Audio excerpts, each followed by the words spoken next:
We are now going to have a presentation by Tania Gendron, who is an assistant professor of neuroscience at the Mayo Clinic in Jacksonville. Tania has made important contributions to C9 DPR pathobiology. She's part of the teams that have made really the seminal original observations about DPRs. And I've been following her work for years, and I'm really excited to hear what she has to say today. I'm now going to mute me and get off. Thank you very much for that kind introduction and for hosting this meeting. I'm really excited to be attending today, and I look forward to sharing some of my work and my collaborative work with everybody. So I will just share my screen now. So today I'll be talking about primarily the role of DPRs as molecular mechanisms underpinning a familial form of ALS, and also their use as potential biomarkers. Okay, bear with me. So I know that this audience is already familiar with ALS, but I did want to highlight the variability of symptoms among patients with ALS. For instance, up to 50% of individuals might develop some degree of behavioral or cognitive impairment, and some individuals might develop frank frontotemporal dementia, so FTD. It's also important to note that the disease progression or the severity of the disease can vary substantially among individuals, with some with ALS living just 1 or 2 years from disease onset, and others living, well beyond 10 years. And so this variability really has, in some ways, hampered our ability to detect beneficial effects from therapeutics that are being tested in clinical trials.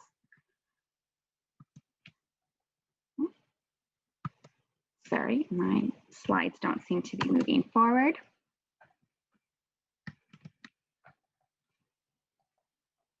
Okay, and so with that in mind, I do want to highlight again that at present, we don't have many very truly effective therapies, and this is in part due to our incomplete understanding of the disease pathomechanisms that underlie ALS and also FTD, and also because we don't necessarily have the right tools to test potential therapeutics in clinical trials.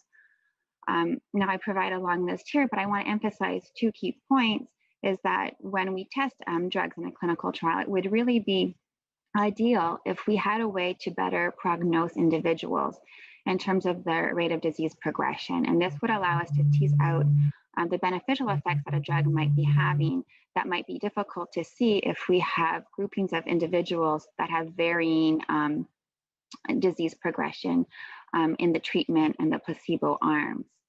We also need a means to be able to determine whether the drugs being tested in individuals have the intended biological effect.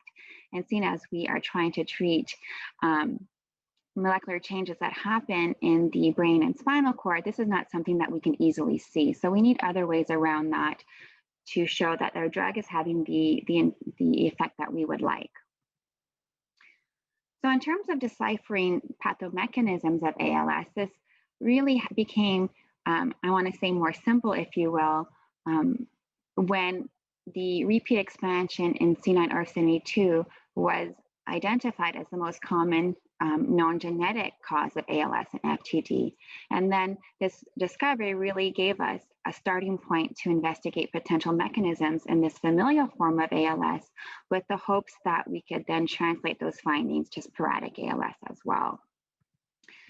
So for those of you who are less knowledgeable about this repeat expansion, it's really a repeating motif in the DNA that in so-called normal individuals would occur up to 40 times, but in infected individuals might be repeated hundreds to thousands of times. And what we found early on after the discovery of this expansion is that the repeat RNA can accumulate and form these very discrete structures in the neurons. And that might have impact on RNA metabolism because they tend to sequester multiple RNA binding proteins. And the repeat RNA can also be translated into these very atypical proteins, which are commonly called dipeptide repeat proteins. and they come in various flavors. There are 5 that are made from both the sense and antisense repeats. And what we found was that all of them tend to form these very characteristic aggregates in cells. These are most predominantly in neurons.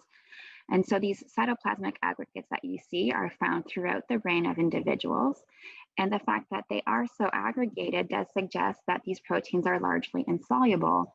Although I want to say that all DPRs are not the same, and they do have different toxicity profiles and also solubility profiles, as we've shown here a while back. For instance, that poly-GP is much more soluble than poly-GA.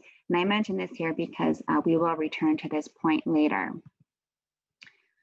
So I've talked about potential mechanisms through which the repeat RNA might be toxic, and that's really going to be the focus of my talk. But I do want to say that another potential mechanism is loss of the C9orf72 protein, or at least its depletion.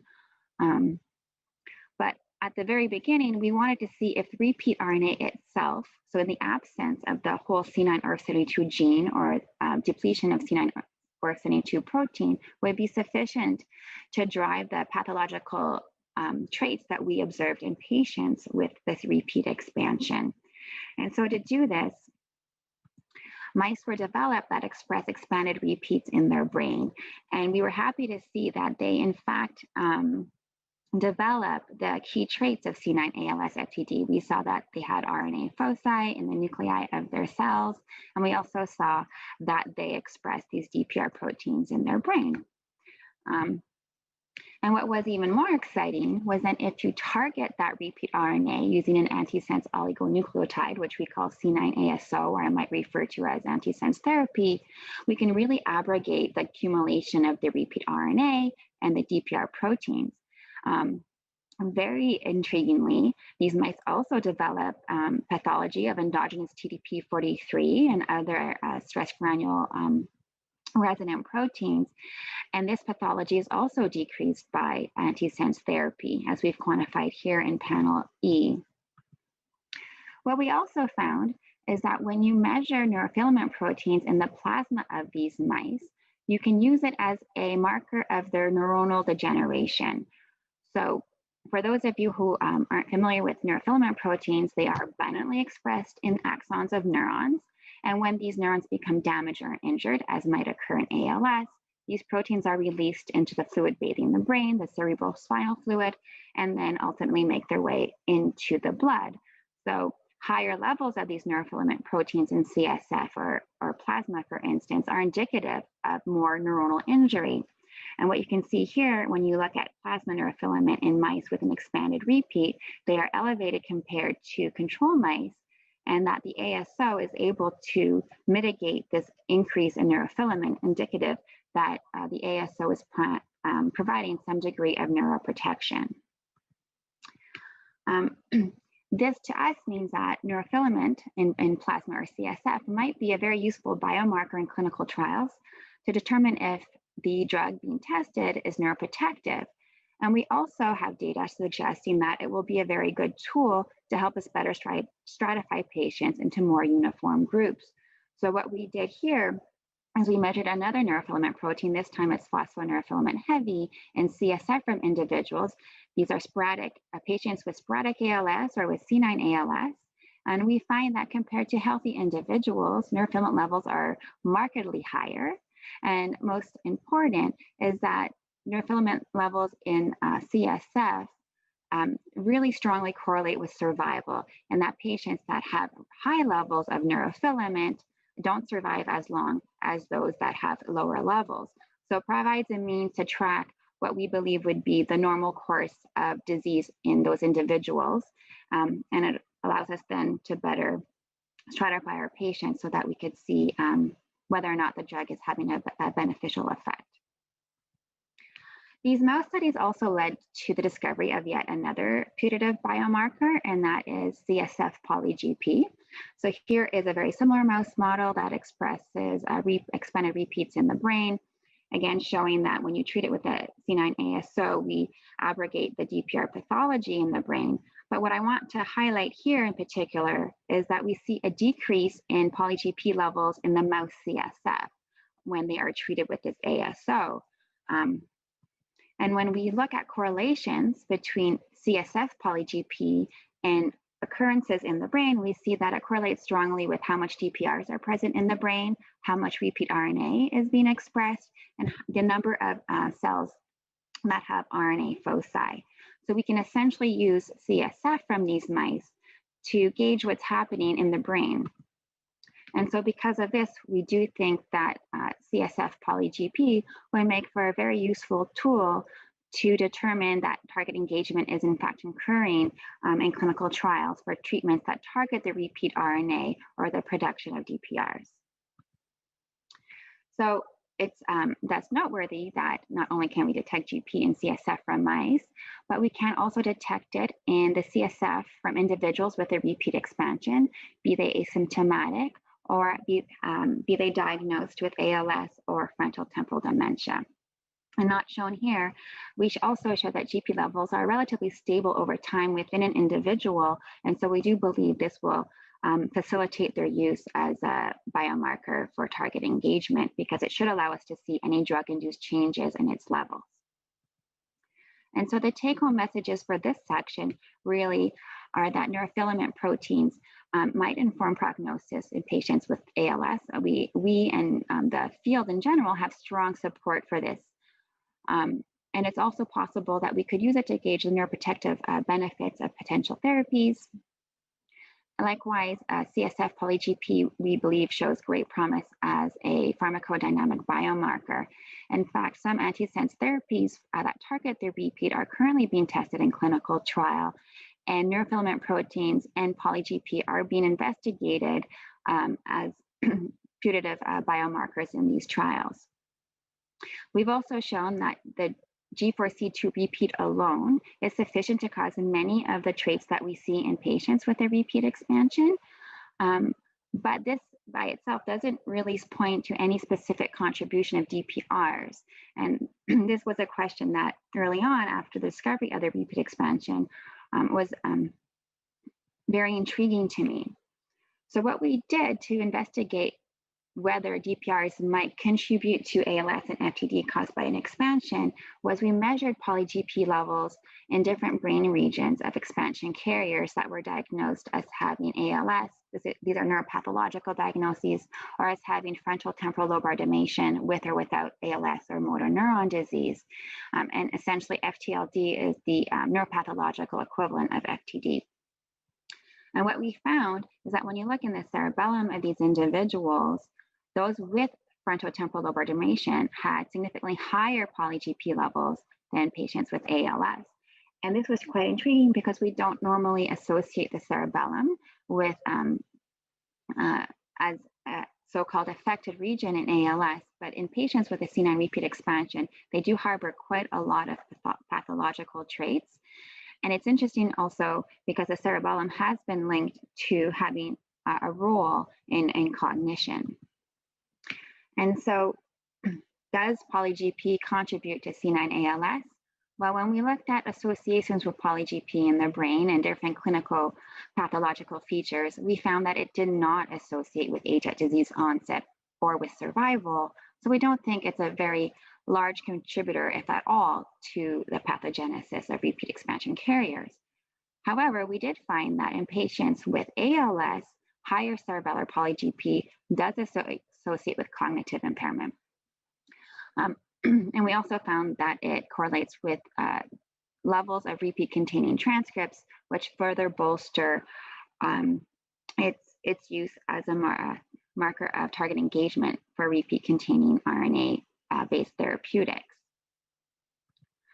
However, not all DPRs are made equal, as I've mentioned, and while Poly-GP might not be a main contributor, there are several other DPRs that have been found to be more toxic, in particular, the Arginine-Rich DPRs. And here I just want to highlight poly-GR aggregates because they were shown to correlate in patients with a repeat expansion, the extent of neurodegeneration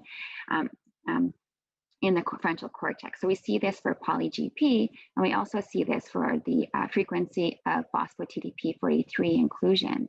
However, Poly-GA and Poly-GP do not associate with neurodegeneration.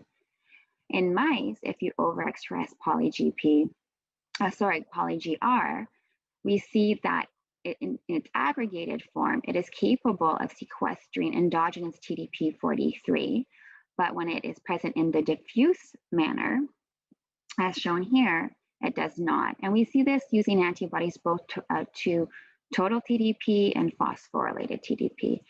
So while poly-GP is not itself toxic, it can be used as a useful biomarker, and we can now concentrate on the more toxic DPRs going forward.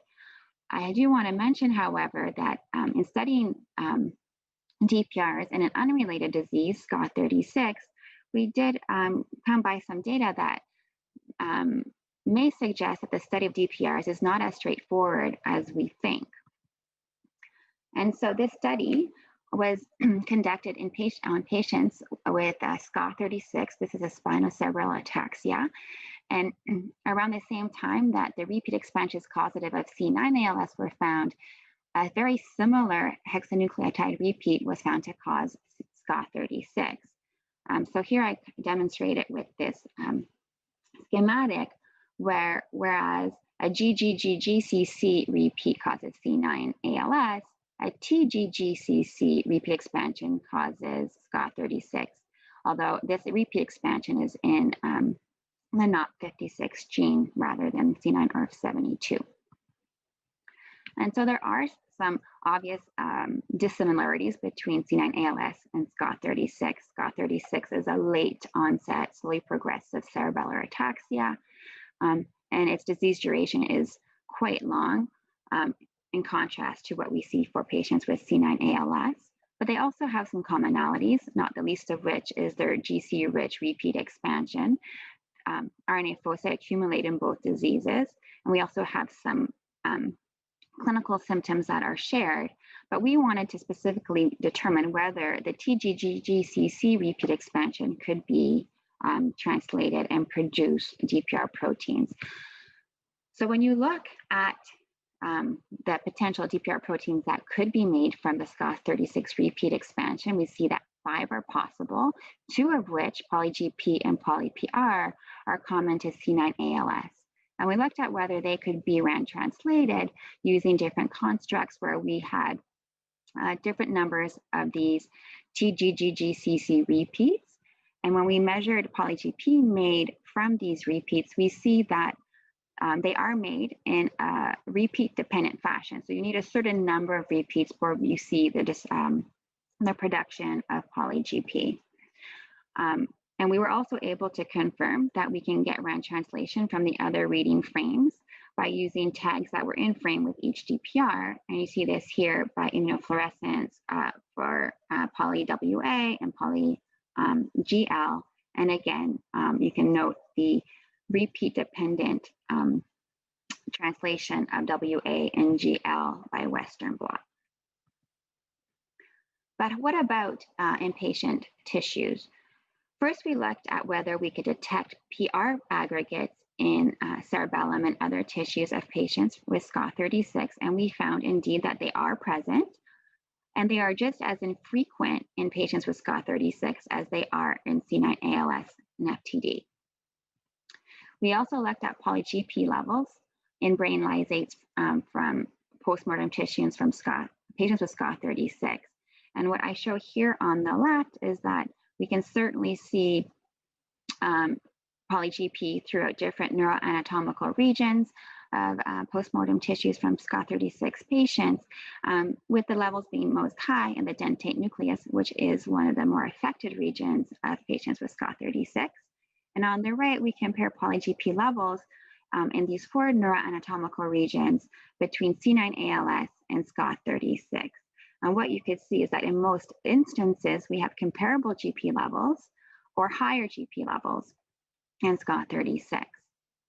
So despite this, we were really surprised to see that unlike C9 ALS FTD, where we do see these distinct characteristic poly-GP inclusions, we do not see them in SCA36.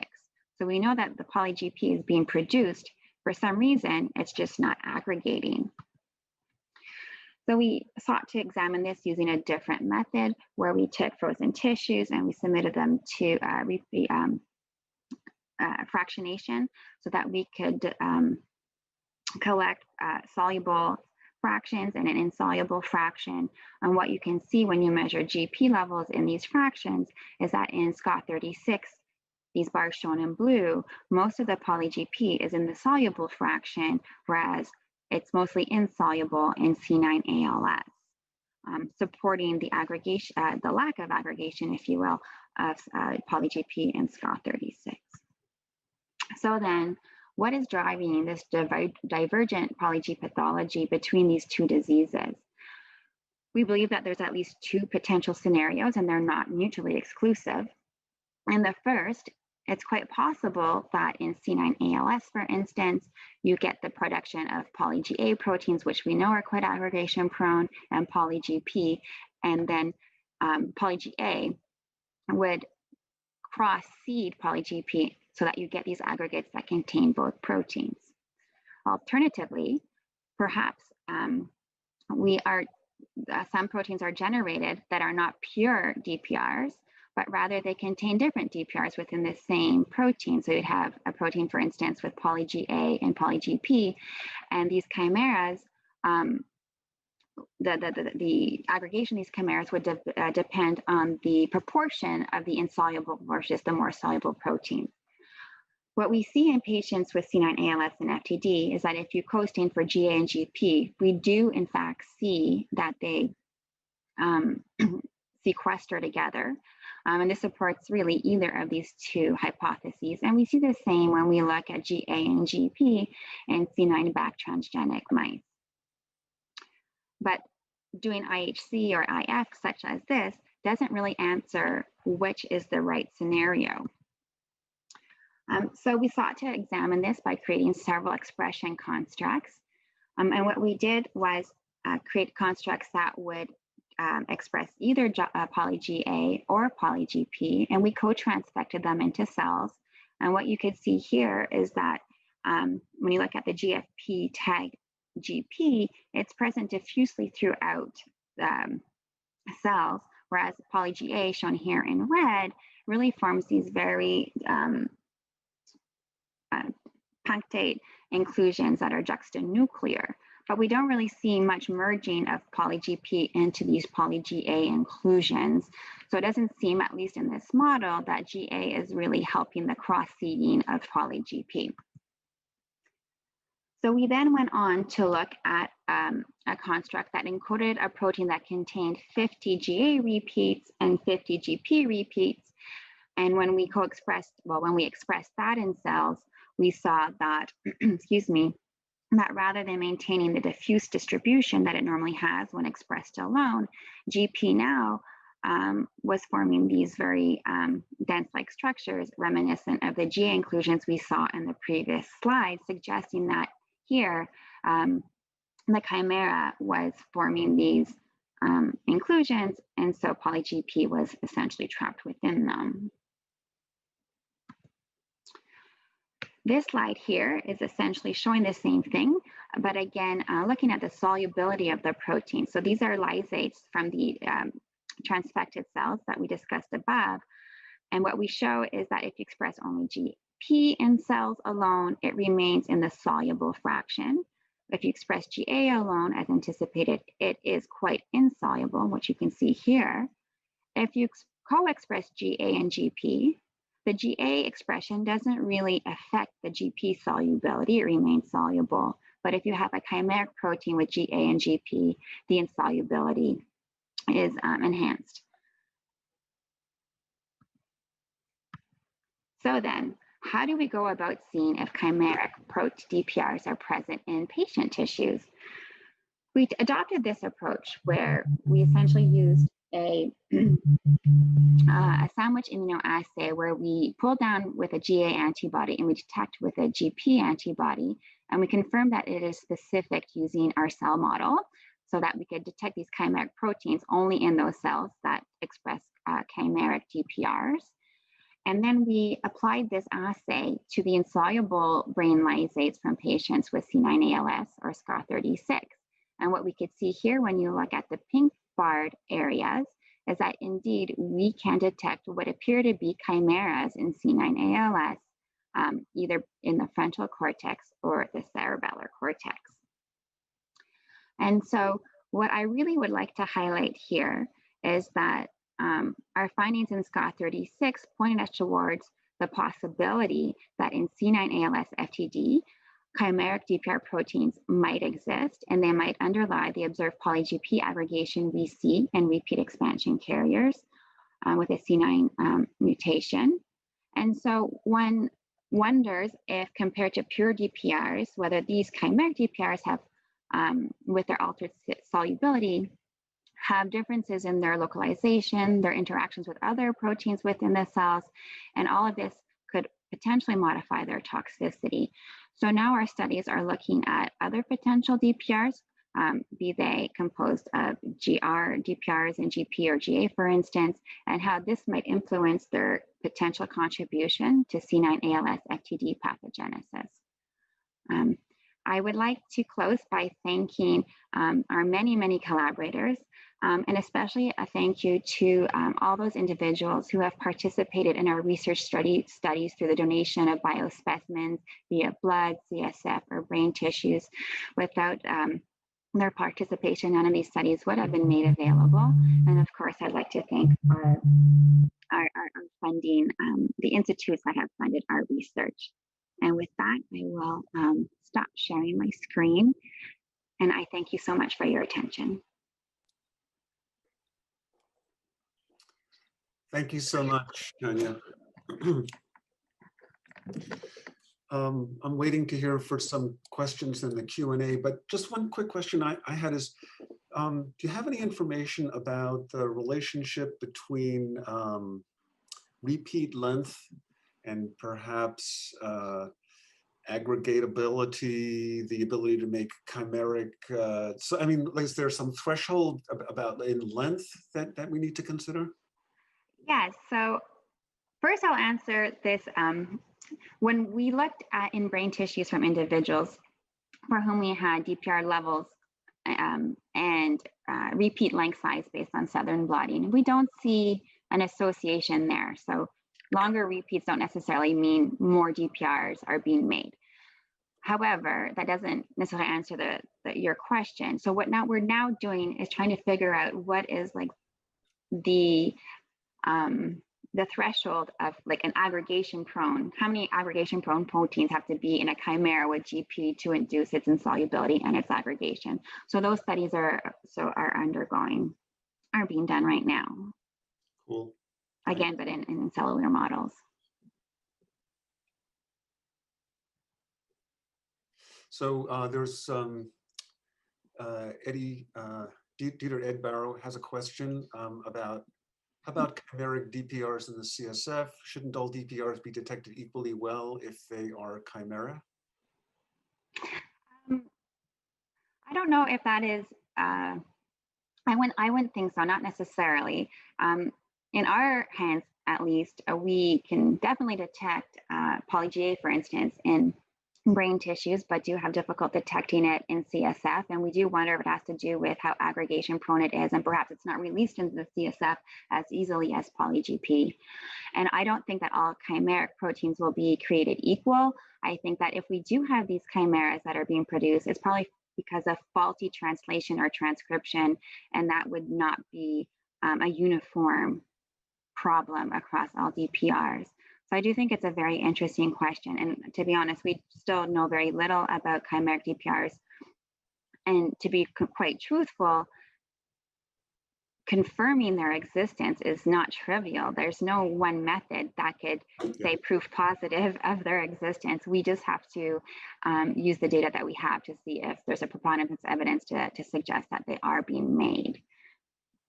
But I do thank Dieter Ed Bauer for his question, and he really has been a pioneer himself in the identification of DPRs in C9 ALS and FTD. Maybe we'll just do one last question to keep you on schedule, but clearly there's a lot of interest in this subject, Tania, thank you. Do you think that the presence of another DPR, say GR or GA, influences the levels of GP observed? I think I do think so. I think, and these are really more for technical reasons. It could be that the ability of the antibodies being used to detect GP within a chimera might be influenced by the structure of their protein that might be changed by the other DPRs, or just a less steric or more steric hindrance from the antibodies that are also being employed. But I do think that's more of a technical issue. Yeah, I think the antibody-based approaches are limited by this, and it's unfortunate that I don't think the mass spec approaches have resolved these separate issues. But I yeah, we are exploring different approaches, and I hope to update you on that and how well it's going in the near future. Okay, cool. Okay, just one last thing is you don't see the DPR proteins in sporadic ALS. There was a question about that. So, okay. So Tania, thank you very much again. That was wonderful. Thank you.